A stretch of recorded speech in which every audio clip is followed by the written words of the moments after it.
Bienvenue à notre Rhapsodie des réalités du vendredi 2 avril 2021. Bon vendredi saint à vous tous qui suivez la Rhapsodie des réalités. Alors, nous sommes dans cette semaine sainte où nous sommes dans les moments de réflexion de ce que c'est que la Pâque. Qu'est-ce que la Pâque veut dire pour vous? Qu'est-ce que la Pâque vous rappelle? Et qu'est-ce que cela fait en vous? Qu'est-ce que ça vous dit? Alors, la Pâque nous rappelle la mort de notre Seigneur Jésus-Christ, qui est mort pour nous, qui a été ressuscité. Il a été ressuscité. Donc, la Pâque nous rappelle la mort de Jésus-Christ, son enterrement et sa résurrection. Pendant que nous sommes dans ce vendredi saint, reflétez. Pourquoi Jésus est mort? Pourquoi est-ce qu'il est mort pour le monde entier? Que le Seigneur se révèle en vous. Que vous compreniez à quelle était l'importance. Quelle était l'importance de sa mort? Qu'est-ce que sa mort nous a donné? Alors, chers frères et sœurs, soyez conscients de ce que c'est que la Pâque. Et parlez à quelqu'un de ce que la Pâque apporte. Qu'est-ce que ça nous donne? Qu'est-ce que la résurrection de Jésus-Christ nous a donné? Alors, je vous souhaite bonne fête de Pâques d'avance. Que Dieu vous bénisse. Au nom de Jésus-Christ, Amen. Aujourd'hui, nous allons lire notre passage. Parce que ce Yakilomé l'a titré la parole, la prière et l'adoration. Oui, la parole, la prière et l'adoration. Alors, parce que ce Yakilomé, après ce passage de Acte 2, verset 4, nous lisons notre verset du jour ensemble. Et nous continuerons à nous appliquer à la prière et au ministère de la parole. Loué soit la parole de Dieu. Alléluia. Alors, le pasteur nous dit, dans notre relation avec Dieu, la première chose que vous devez comprendre, c'est qu'il cherche à vous dire. Ce qu'il cherche à vous dire, c'est-à-dire la parole. Qu'est-ce que Dieu nous dit dans sa parole? Ça, c'est premièrement. Alors, deuxièmement, c'est qu'il vous donne le privilège de lui dire. Qu'est-ce que Dieu nous donne le privilège de nous dire, c'est-à-dire dans la prière. Qu'est-ce qu'on lui dit dans la prière? Il nous a donné le privilège de prier. Mais qu'est-ce qu'on lui dit? Troisièmement, c'est notre adoration, qui est aussi une sorte de sacrifice et d'offrande, selon Hébreux 13 à 15. Notre relation avec le Seigneur s'articule autour de ces trois choses. Oui, notre relation avec notre Père, avec le Seigneur, est articulée autour de ces trois choses, c'est-à-dire la parole, ce que Dieu cherche à vous dire par sa parole,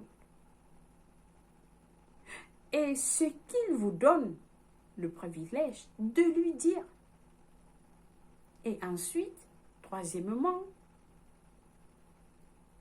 c'est votre adoration, qui est aussi une sorte de sacrifice, une sorte d'offrande, le Seigneur. Alors, l'homme est esprit. L'homme est esprit. Et l'esprit de l'homme provient de l'esprit de Dieu. L'homme est un esprit. Et l'esprit de l'homme provient de l'esprit de Dieu. Loué soit Dieu. Alors, et l'esprit de, c'est-à-dire l'homme est un esprit et l'esprit de l'homme provient de l'esprit de Dieu et a été créé par la parole de Dieu. Oui, l'homme a été créé par la parole de Dieu. L'homme provient de Dieu et a été créé par la parole de Dieu. Nous provenons de Dieu. Nous provenons de l'Esprit de Dieu. Alors, dans 1 Pierre 1, verset 23, il nous dit, puisque vous avez été régénérés, non pas une semence corruptible, mais pas une semence incorruptible, par la parole vivante et permanente de Dieu. Loué soit Dieu. Oui, nous voyons que nous avons été régénérés par une semence incorruptible, par la parole vivante et permanente de Dieu. Alors, étant né de la parole, vous devez donc vous nourrir continuellement de la parole de Dieu pour vraiment vivre. Vous devez nourrir votre esprit continuellement avec la parole de Dieu pour vraiment vivre dans ce monde. C'est-à-dire, vous passez des jours de jeûne, vous mettez votre corps, votre esprit à jeûne, qu'elle soit soumise et vous parlez, vous déclarez la parole de Dieu en vos bouches, alors vos chers frères et sœurs, vos vies ne seront plus les mêmes. Vous déclarez la parole de Dieu sans cesse. Et nous sommes amenés en tant que nés de nouveau à nous nourrir notre esprit avec la parole de Dieu. Jérémie a dit, je mange la parole. Je mange la parole. Vous mangez la parole de Dieu. Oui. Alors, 1 Pierre 2, verset 2 dit, désirez comme des enfants nouveau-nés. Le lait spirituel est pur, afin que, par lui, vous croissiez pour le salut. Loué soit Dieu. Le Seigneur Jésus a dit dans Luc 4, verset 4, il est écrit, l'homme ne vivra pas de pain seulement, mais de toute parole qui sort de la bouche de Dieu, chers frères et sœurs. Vous ne vivez pas seulement du pain. Non. Il y a certains qui se lèvent le matin, ce n'est que à manger. D'autres ne peuvent pas faire 40 minutes sans manger. Mais alors, Jésus nous dit, l'homme ne vivra pas de pain seulement, pas du tout, mais de toute parole qui sort de la bouche de Dieu. Toute parole qui sort de la bouche de Dieu, vous vivez de la parole de Dieu. La parole de Dieu nous donne la vie. Alléluia, que c'est intéressant. Donc, ne pensez pas que la parole que vous suivez par la rhapsodie des réalités tout le temps est vaine. Non, elle vous nourrit. Elle nourrit vos esprits. Le Père parle toujours. Le Père parle toujours. Notre Père nous parle toujours. Il est tout le temps en communication avec notre esprit, partageant ses pensées avec nous. Dieu ne parle à tout moment, toujours. Dieu nous parle toujours. Et il nous parle, il est en communication avec notre esprit pour nous partager ses pensées, pour partager ses pensées avec nous.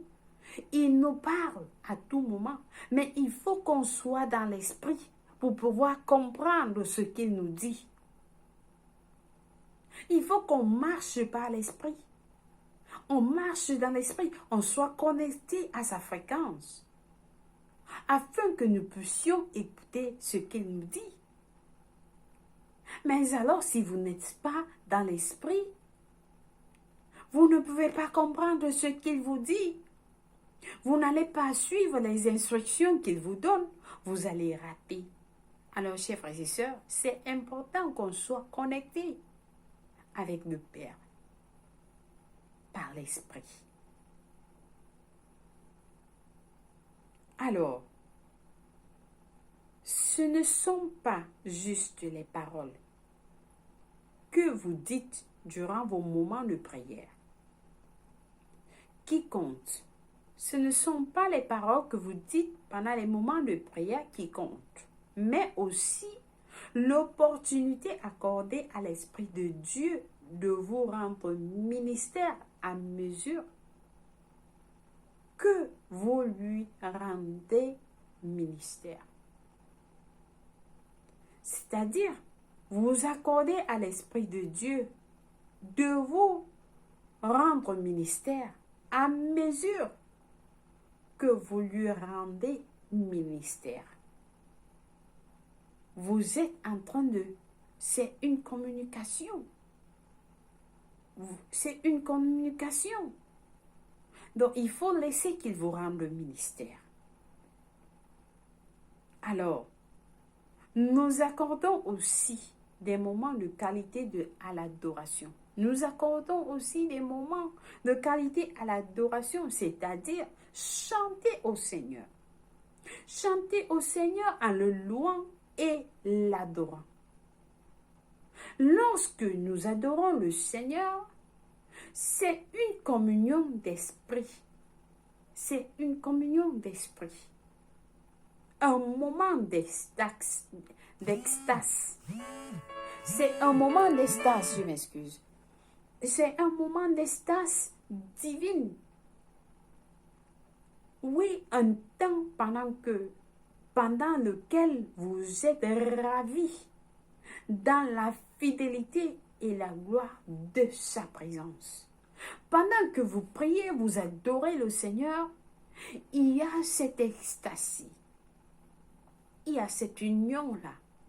Votre esprit et l'esprit de Dieu sont unis. Et alors ça produit la gloire de sa présence. Raison pour laquelle nous devons parler lorsque nous louons Dieu, nous devons louer Dieu, nous devons chanter des chansons en accord avec la parole de Dieu. Il ne faut pas juste chanter et bien louer l'Éternel avec des mélodies. Si vous écoutez la chanson qui est bonne, non, il faut que la parole de Dieu soit associée avec la chanson que vous chantez, que vous utilisez pour adorer Dieu.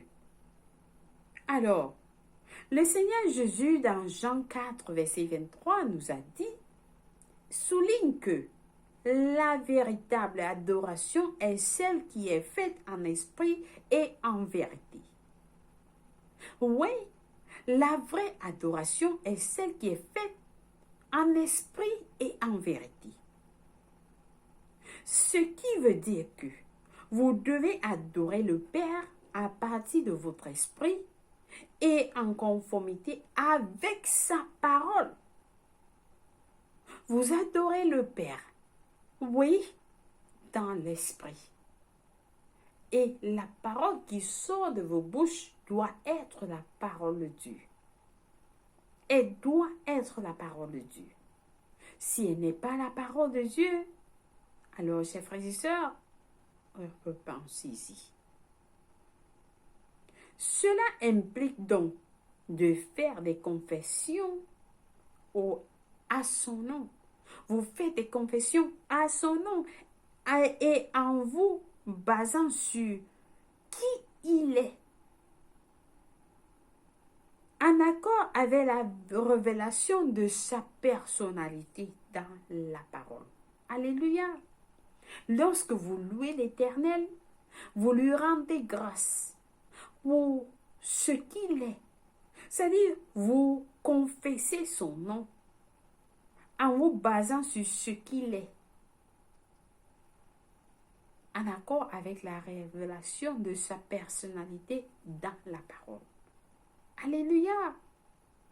Donc, apprenez à parler la parole, prier et louer l'Éternel, adorer le Seigneur.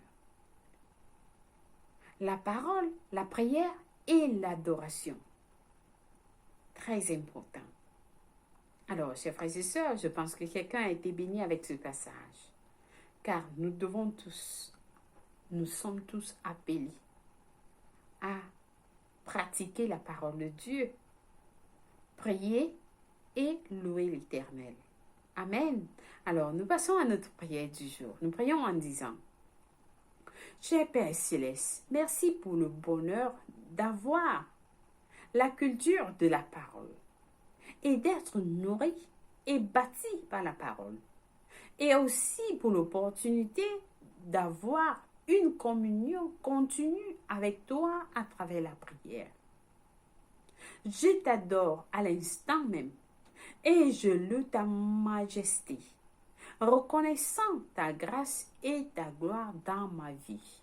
Au nom de Jésus-Christ, Amen. Loué soit Dieu. Nous avons des études approfondies dans Actes 20, verset 32, Éphésiens 6, verset 18, Philippiens 3, verset 3. Pour la lecture biblique de 1 an, nous avons à lire Luc 9, verset 18 à 36, Josué 13 à Josué 15. Pour la lecture biblique de 2 ans, nous avons à lire Matthieu 27, verset 1 à 10, Lévitique 2. Loué soit la parole de Dieu. Alléluia. Alors, si vous n'êtes pas né de nouveau, je vous invite à prier cette prière avec moi. Priez avec tout cœur et Dieu va vous écouter. Il va vous écouter comme vous avez suivi. L'homme est un esprit. Et nous avons été créés par l'Esprit de Dieu. Nous avons été créés par l'Esprit de Dieu. Alors, nous devons être en communion avec l'Esprit de Dieu. Donc, je vous invite à prier cette prière. Si vous n'êtes pas né de nouveau, Dieu va vous écouter. Nous prions en disant: Ô Seigneur Dieu, je crois en Jésus-Christ, le Fils du Dieu vivant. Je crois qu'il est mort pour moi et Dieu l'a ressuscité des morts. Je crois qu'il est en vie aujourd'hui. Alors je confesse avec ma bouche que Jésus-Christ est le Seigneur et le Sauveur de ma vie.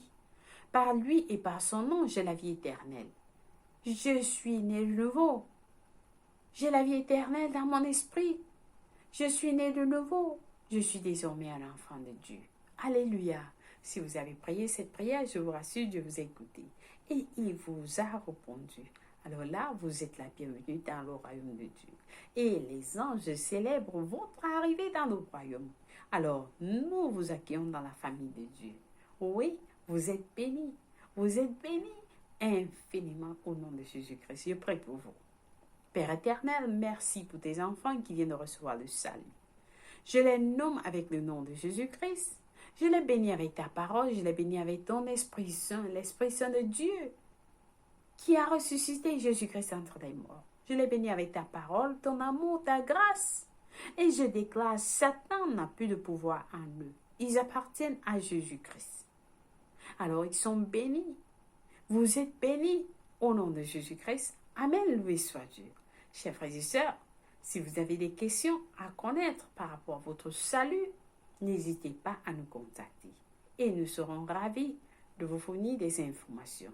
Alors, que Dieu vous bénisse, que sa main repose sur vous et que sa face brille sur vous. Au nom de Jésus-Christ, Amen. Alors, chers frères et sœurs, une fois de plus, merci d'être fidèles à la Rhapsodie des réalités en ce vendredi saint, que la main de Dieu repose sur vous et que nous reflétons sur la Pâque. Nous pensons à notre Seigneur Jésus-Christ. Partagez cette vidéo. Parlez à quelqu'un de ce que c'est que la Pâque de Jésus-Christ, de la rhapsodie des réalités et ce que ça vous donne. Alors, passez une bonne fête de Pâques. Je vous aime et Dieu vous aime plus. Au revoir.